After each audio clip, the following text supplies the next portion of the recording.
Hello friends, welcome to Drona academy. இன்னைக்கு நம்ம இந்த வீடியோ பதில் பற்றி பார்க்க போகிறோம் அப்படின்னா, இன்னைக்கு டிசம்பர் 15.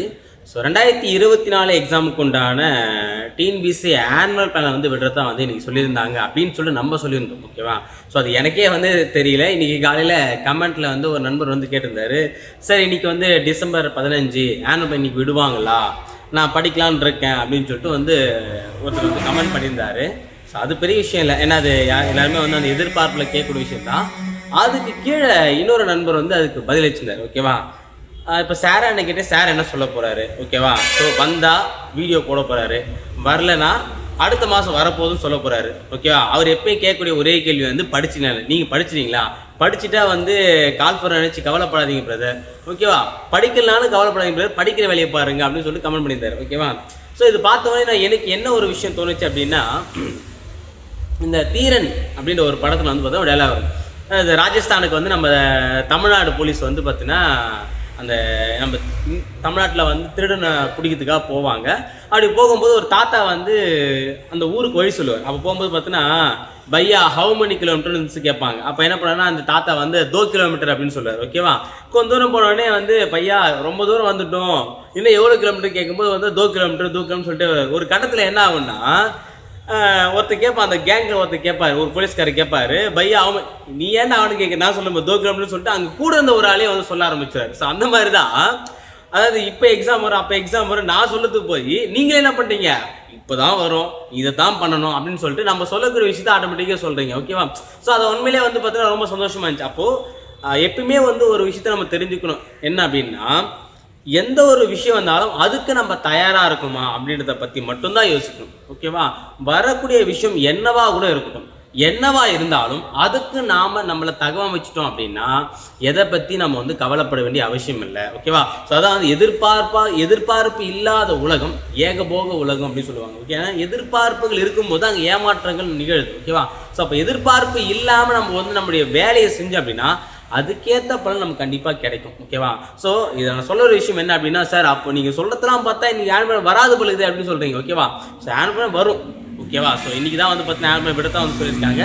எப்பயுமே வந்து வெள்ளிக்கிழமை அப்படின்னா ஈவினிங் ஒரு 5 மணிக்கு 5:30 மணிக்கு தான் வந்து ஆனுவல் விடுவாங்க. ஓகேவா? ஸோ அப்போது சொன்ன மாதிரி வந்து ஏன்னா போன வருஷம் வந்து டிசம்பர் 15 தான் வருஷம் விட்டுட்டு இருக்காங்க. ஸோ அந்த வகையில் இன்றைக்கி ஆனுவல் வரலாம். ஓகேவா? ஸோ நம்ம நம்பிக்கையாக இருப்போம். ஓகேவா? ஸோ இங்கே நான் சொல்ல வர விஷயம் என்ன அப்படின்னா, இன்றைக்கி ஆனுவல் வரன்றது நம்ம தெரிஞ்ச விஷயம் தான். ஓகேவா? ஸோ இன்னிலேருந்து யாருன்னா படிக்கலாம் அப்படின்னு சொல்லிட்டு ஆரம்பிச்சிங்கன்னா தயவு செஞ்சு இப்போவே படிக்க ஆரம்பிங்க. ஓகேவா? ஏன் அப்படின்னா இங்கே இருக்கக்கூடிய எல்லாருடைய தாட் என்ன அப்படின்னா, இப்போ நம்ம ஒரு இலக்கை நிர்ணயித்த பிறகு அதை நோக்கி ஓடுறது பிரச்சனையே இல்லை. கண்டிப்பாக அவங்க அந்த இலக்கை நம்ம அடைவாங்க, அந்த இலக்கை அடைவதற்குண்டான முயற்சியும் செய்வாங்க.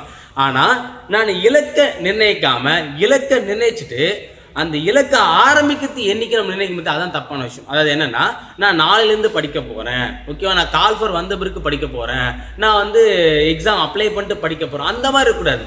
எக்ஸாம் வரைக்கும் நான் படிக்க போகிறேன் அந்த டார்கெட் வைக்கலாம். ஆனால் எக்ஸாமுக்கு நான் இன்னிலேருந்து தான் படிக்க போகிறேன், நாளையிலேருந்து தான் படிக்க போகிறேன், நாளையிலேருந்து தான் படிக்க, இந்த மாதிரி தயவு செஞ்சு எண்ணத்தையும் வைக்காதீங்க. அப்படின்னா நாளை என்பதும் இல்லை என்பதும் ஒன்றே நம்ம சொல்லிகிட்டே இருப்போம். ஓகேவா? ஸோ நன்றே செய் இன்றே செய் இப்போதே செய்கின்ற மாதிரி ஆனுவல் பிளானர் வரப்போகுது. ஓகேவா? ஸோ அதில் வந்து பற்றி கண்டிப்பாக குரூப் 4 இருக்கும் போது, குரூப் 1 இருக்கும் போது, நம்மளுடைய சர்ப்ரைஸ் வந்து குரூப் 2 இருந்தாலும் இருக்கலாம், இல்லாமலும் போகலாம். ஓகேவா? ஏன் இதை நான் சொல்கிறேன் அப்படின்னா, எந்த ஒரு விஷயத்தையுமே வந்து குறை சொன்னதுன்னு ஒரு கூட்டம் இருப்பாங்க.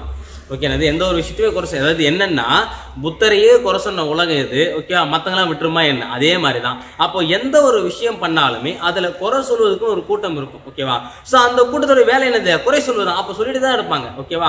என்னத்தை டிஎன்பிசி கால்ஃபரை விட்டு, என்னத்தை எக்ஸாம் நடத்தி, என்னத்தை போஸ்டிங்கை போட்டு வேஸ்ட்டுப்பா டிஎன்பிசி. அப்போது என்னென்னா டிஎன்பிசி உசுரா நினச்சி உட்காந்து ஒருத்தன் படிச்சுட்டு இருப்பான். ஓகே? அவனுடைய காதுகள் இது போய் கேட்கும்போது அவனுடைய மனசு என்ன ஆகும், தளர்வடைஞ்சு ஆமாம் இல்லை அப்படி. ஏன்னா இப்போது உண்மையிலே யாருடைய மனசு வந்து ரொம்ப தளர்வடையக்கூடிய சுச்சுவேஷன் இருக்கும் அப்படின்னா, கடைசி ஒரு வாய்ப்பு நமக்கு கிடைக்காதா அப்படின்னு சொல்லிட்டு உட்காந்து பார்த்தீங்கன்னா படிச்சிருக்கான் பார்த்தீங்களா, அவனுடைய மனசு வந்து ஒரு குழந்தையுடைய மனசை விட ரொம்ப இலகுவாக இருக்கும். ஒரு சின்ன விஷயத்தை கூட அவங்களால தாங்க முடியும். அப்படின்னா ஆல்ரெடி நிறைய விஷயங்கள் பட்டிருப்பாங்க, நிறைய வேதனைகள் துன்பங்கள் அவங்ககிட்ட இருக்கும்.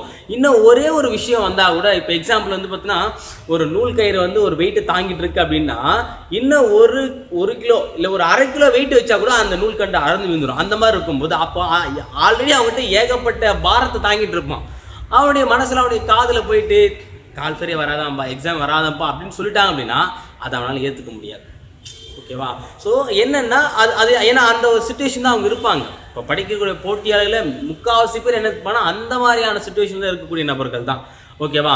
ஸோ இப்போ வந்து பார்த்தீங்கன்னா அப்போ அப்படின்னும் போது ஆல்ரெடி வந்து டிஎன்பிஎஸ்சி வந்து பார்த்தீங்கன்னா இந்த 1.5 வருஷத்துக்கு மேலே இந்த குரூப் 4 எக்ஸாம் நடத்தலை. அப்போ அப்படின்னும் போது அதுவே ஒரு விரக்தியாக இருக்கும். அதுவும் இல்லாமல் வந்து பார்த்தீங்க அப்படின்னா குரூப் 1 எக்ஸாமும் சொன்ன டைமுக்கு நடத்த முடியல. மற்றபடி வந்து மற்ற தேர்வுகள் எல்லாத்தையுமே வந்து டிஎன்பிஎஸ்சி வந்து நடத்திட்டாங்க. ஓகேவா? ஸோ இந்த 2 தேர்வுகள் மட்டும்தான். ஏன்னா இதுதான் நம்ம அதிக நபர்கள் எதிர்பார்க்கக்கூடிய தேர்வு. ஓகேவா? இப்போ ஒரு குரூப் 1 எடுத்துட்டீங்க அப்படின்னா அந்த குரூப் 1 தேர்வு கிட்டத்தட்ட வந்து ஒரு 3 லட்சம் பேர் எழுதுறாங்க. இப்போ குரூப் 4 அப்படின்னா ஒரு 20 லட்சம் பேர் எழுதுறாங்க. குரூப் 2 அப்படின்னும் ஒரு 10 லட்சம் பேருக்கு மேலே வந்து எழுதுறாங்க அப்படின்னும் போது ஸோ அப்போ அதிக நபர்கள் எதிர்பார்க்கக்கூடிய தேர்வு எதுவுமே நடக்கலை அப்படின்னும் போது ஸோ மக்களுக்கு வந்து ஒரு போட்டியாளருக்கு வந்து ஒரு பாதிப்பு ஏற்படும். ஓகேவா? ஸோ இதுக்கு எல்லாமே வந்து நம்ம குலசேகர ஆளர் வந்து ஒரு பாடம் அது வாளால் அறுத்து சொல்லினும் மாளாத துயரத்தால் அப்படின்ற மாதிரி ஒரு வரி வரும். ஓகே, அதாவது என்னன்னா ஒரு டாக்டர் வந்து ஒரு பேஷண்ட்டுடைய உடம்ப வந்து கிழிச்சு ஒரு அறுவை சிகிச்சை பண்ணுறாரு அப்படின்னா அந்த பேஷண்ட் வருத்தப்பட மாட்டான். ஏன் அப்படின்னா அவருக்கு தெரியும் அவர் நம்ம உடம்பையே கிழிச்சு நாசம் பண்ணாலும் அது நம்மளுடைய நல்லதுக்காக தான். ஓகே, அதே மாதிரி தான் வித்துவ கோட்ட அம்மாவே நீ வந்து எனக்கு எவ்வளோ துயரத்தை கொடுத்தாலும் நான் உன்னோட்டு நீங்கள் மட்டும் உன்னை தான் எப்போ வணங்கிட்டே இருப்பேன் அப்படின்ற மாதிரி அந்த ஒரு பாடலாக வந்து முடியும். ஓகே, 10th புக்கில் தான் வருதுன்னு நினைக்கிறேன். ஓகேங்களா, இப்போ தான் ரீசெண்டாக நம்ம நடத்தி முடித்தோம். ஸோ இப்போ அப்படின்னும் போது இந்த இடத்துல நம்ம டிஎன்பிஎஸ்சியை வந்து நான் எப்படின்னா அந்த மாதிரி தான் நான் ஃப்ரேம் பண்ணுறேன். ஓகேவா?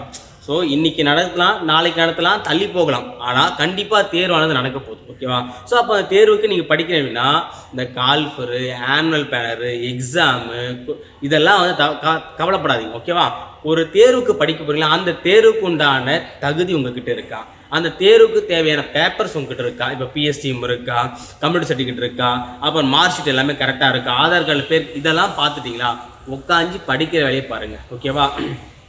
நீங்கள் ஒரு தேர்வுக்கு படிங்கன்னா அந்த தேர்வுக்குண்டான வினாக்களில் அந்த தேர்வுக்குண்டான சிலபஸை நோக்கி தான் உனக்கு என்னவானது இருக்குமே தவிர தேர்வு நாள் வரும்போது அன்றைக்கி நம்ம யோசிக்கலாம். ஓகேவா? இந்த தேர்வு நம்ம பாஸ் ஆகாமா மாட்டோமான்னு சொல்லிட்டு. ஓகேவா? இன்னொரு விஷயம் ஏன் நான் இதை வந்து திரும்ப உங்களுக்கு வந்து நான் தெரியப்படுத்துகிறேன் அப்படின்னா நம்ம நினைக்கிறதுனால மாற்ற முடியாத எந்த ஒரு விஷயத்தை பற்றி நம்ம நினைக்கிறது மகா தப்பு. ஓகேவா? என்ன சார் சொல்கிறீங்க அப்படின்னா இப்போது இன்றைக்கி நான் இந்த சப்ஜெக்டை படித்து முடிக்கணும் நீங்கள் நினச்சிங்க அப்படின்னா முடியும், அது உங்களால் முடிஞ்ச விஷயம். இன்றைக்கி நான் தமிழ் படிக்கணும் முடியும், இந்த ஒரு மாதம் வந்து பாலிட்டி முடிக்கணும் முடியும், இந்த எக்ஸாம் வரத்துக்குள்ளே நான் சிலபஸை முடிக்கணும் முடியும். ஓகேவா? நான் இன்றைக்கி நினைக்கிறேன் இன்றைக்கி எனக்கு ஆனுவல் பேப்பர் வரணும் வராது. ஓகேவா? இன்றைக்கி வந்து அது குரூப் 4 எக்ஸாம் அடுத்த மாதம் நடத்தணும் முடியாது. ஓகேவா? அடுத்த வருஷம் நான் வேலைக்கு போகணும் முடியாது. ஏன்னா இதெல்லாம் உங்கள் கையில் இல்லை. உங்கள் கையில் என்ன இல்லையோ அதை பற்றி நீங்கள் ஃபீல் பண்ணுறது எந்த விதத்திலும் ஒரு எப்படி சொல்கிறது நியாயமாக சொல்கிற சரியான விஷயம் இல்லை அப்படின்னு நான் அங்கே சொல்ல வரேன். ஓகேவா? ஒரு தேர்வு நினச்சி நீங்கள் ஃபீல் பண்ணுறது நியாயமான விஷயம்தான், ஆனால் அது இந்த இடத்துல சரியான விஷயமானு கேட்டால் இல்லை. ஒரு கொஸ்டினை படிச்சிங்க அது உங்கள் மைண்டில் நிற்கல, அதை பற்றி நீங்கள் ஃபீல் பண்ணலாம், அது நியாயமான விஷயம், அது உங்களுக்கான விஷயம். ஓகே, அது ஒரு சரியான விஷயம். அதை நம்ம எப்படி வந்து நம்ம தேர்வுக்கு நோக்கி கொண்டு போகணும் அப்படின்னு தகவல் தான். ஓகேவா? ஸோ இந்த வீடியோவில் வந்து நான் சொல்லக்கூடிய விஷயமே என்ன அப்படின்னா ஆனுவல் பேனரை பற்றியோ கால்ஃபரை பற்றியோ எக்ஸாமை பற்றியோ பேசலை. இந்த எக்ஸாமுக்கு தயாராகி கொடுக்கக்கூடிய உங்களுடைய மனநிலையை பற்றி மட்டும் தான் நான் பேசுகிறேன். ஓகேவா? ஸோ உங்களுடைய மனநிலையானது என்ன அப்படின்னா தேர்வுக்கு நம்மளை தயார்படுத்தணும். ஓகேவா? தேர்வுக்கு நாம் தயாராகணும். ஓகேவா? தேர்வில் நம்ம தேர்ச்சி பெறணும். இதுக்கு நம்ம என்ன பண்ணணும், அவ்வளோதான். ஸோ இதை பற்றி மட்டும்தான் நீங்கள் முழு நேரமும் சிந்திக்கணும். ஓகேவா? ஸோ இதுதான் உங்கள் மைண்டில் எப்பவுமே இருக்கும். ஓகேவா? எப்போ உங்கள் மைண்டு ஏன்னா எப்படியா இருந்தாலும் இப்போ குரூப் 4 வந்துருச்சு அப்படின்னா பாதி பேர் வந்து டிஎன்பிஎஸ்சி வெப்சைட்டே உட்காந்து ஓப்பன் பண்ணி வச்சிருப்பாங்க. ஓகே, வந்த உடனே நான் முதல்ல பார்க்கணும், முதல்ல பார்த்தா உங்களுக்கு 10 மார்க். அதாவது டிஎன்பிஎஸ்சி ஆனுவல் பண்ணி முதலில் பார்த்த நபர் அரவிந்துக்கு 2 மார்க் கொடுங்க. முதல்ல பார்த்து வந்து பார்த்தீங்கன்னா கோகுல் லட்சுமி அதுக்கு வந்து 4 மார்க் போடுங்க அப்படின்னு போட போகிறாங்களா? கிடையாது. ஓகேவா? ஸோ நீங்கள் எக்ஸாம் ஃபஸ்ட்டு அப்ளை பண்ணால் உங்களுக்கு முதல் மார்க் தர போகிறாங்களா? அதெல்லாம் இங்கே ஒரு விஷயமும் கிடையாது. அப்போ இங்கே என்ன முக்கியமான விஷயம், எக்ஸாமில் மார்க் எடுக்கணும். நீங்கள் ஆனுவலை ஃபஸ்ட்டு பார்க்கறது முக்கியம் இல்லை, வீடியோ ஃபஸ்ட்டு பார்க்கறது முக்கியம் இல்லை, அப்புறம் எக்ஸாம் ஃபஸ்ட்டு அப்ளை பண்ணுறது முக்கியம் இல்லை, எக்ஸாமுக்கு முன்னாடி எல்லா பேப்பரும் வைக்கிறது முக்கியம் இல்லை. அதை விட ரொம்ப முக்கியமானது அவங்க வைக்கிற அந்த OMR பேப்பரில் தான் அவங்க விஷயமே இருக்குது. அந்த OMR பேப்பரில் நீங்கள் என்ன பண்ணுறீங்களோ அதுதான் அதுக்கப்புறம் வைக்கக்கூடிய பேப்பர்லேருந்து எல்லாமே இருக்குது. ஓகேவா? ஸோ அப்போ அந்த OMRக்கு என்ன பண்ணணும் அப்படின்னா படிக்கணும். ஓகேவா? ஸோ ஏன்னா இது ரீசெண்டாக நேற்று நைட்லேருந்து பார்த்தீங்கன்னா இதே கமெண்ட் தான். நேற்று நைட்லேருந்து எல்லா வீடியோலையுமே சார் ஆனுவல் நாளைக்கு வரப்போகுது, குரூப் 4 வருமா, எவ்வளோ வேகன்சி வரும், 15,000 வேகன்சி கன்ஃபார்மா, அப்படியா இப்படியா, நான் படிக்கணும் சார், பயமாக இருக்குது, எனக்கு ஃபீலிங்காக இருக்குது, எனக்கு கஷ்டமாக இருக்குது, எனக்கு வந்து பார்த்தீங்கன்னா வாழ்க்கை வெறுப்பாக இருக்குது, வீட்டில் சமாளிக்க முடியல, எப்போ வரும்னு தெரியல, ஏகப்பட்ட விஷயங்கள் இருந்தாலும் சரி, ஓகேவா, உங்களால் டிஎன்பிசி விட்டு போகவும் முடியாது. அப்போ என்ன பண்ணோம், நம்ம தலையெழுத்து டிஎன்பிசினா அப்போ அதுக்குண்டான வேலையை மட்டும் பாருங்கன்னு தான் நான் இங்கே சொல்லுவேன், ஓகேவா. ஸோ அப்போ என்னன்னா படிக்கிற வேலையை மட்டும் பாருங்க, கால்வர் விட்டு அவங்க பார்த்துப்பாங்க, ஓகேவா. ஸோ உங்களால் முடியாத ஒரு வேலையை பற்றி நீங்கள் யோசிக்கிறது தப்பு, அதை பண்ணாதீங்க. இல்லை சார் நான் யோசிப்பேன் அப்படின்னா கடைசி வரைக்கும் யோசிச்சுட்டு தான் இருக்க முடியுமே தவிர உங்களால் வேலை வாங்க முடியாது. நீங்கள் நம்பலனாலும் அதுதான் நெசம், ஓகே. ஒரு போட்டியாளருடைய வேலை என்ன அப்படின்னா போட்டியிடுதல் மட்டும்தான், ஓகேவா. அப்போ அந்த நீ சரியான முறையில் போட்டிட்டாலே உனக்கான பரிசு கண்டிப்பாக கிடைக்கும். இதான் ஒரு போட்டியாளருக்கு உண்டான குவாலிட்டி.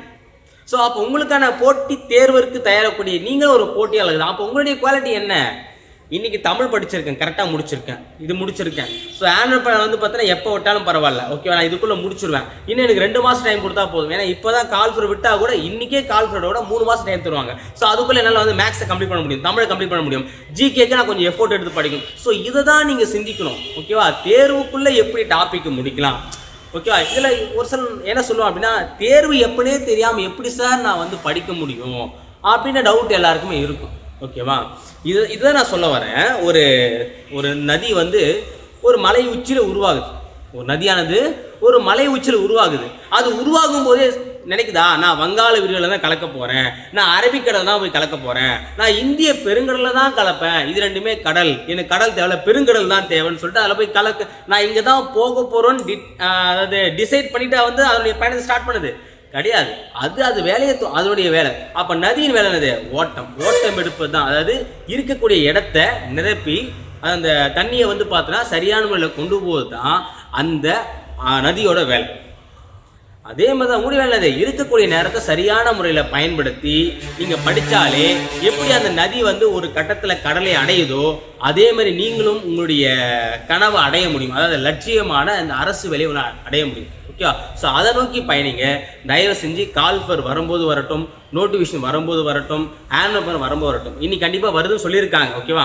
ஏன்னா நம்ம எதையுமே வந்து நம்ம கான்ஃபிடண்ட்டாக சொல்ல முடியாது, ஓகேவா. அதாவது அடுத்த நிமிஷமே நிரந்தரம் இல்லாத உலகத்தில், நிரந்தரமே இல்லாத ஒரு விஷயத்தில் நிரந்தரமான ஒரு விஷயத்தை பற்றி நம்ம சொல்ல முடியாது. அப்படி சொன்னால் அது நிரந்தரமாகவும் இருக்காதுன்றது தான் நான் இங்கே சொல்லி விடைபெற. நன்றி, வணக்கம்.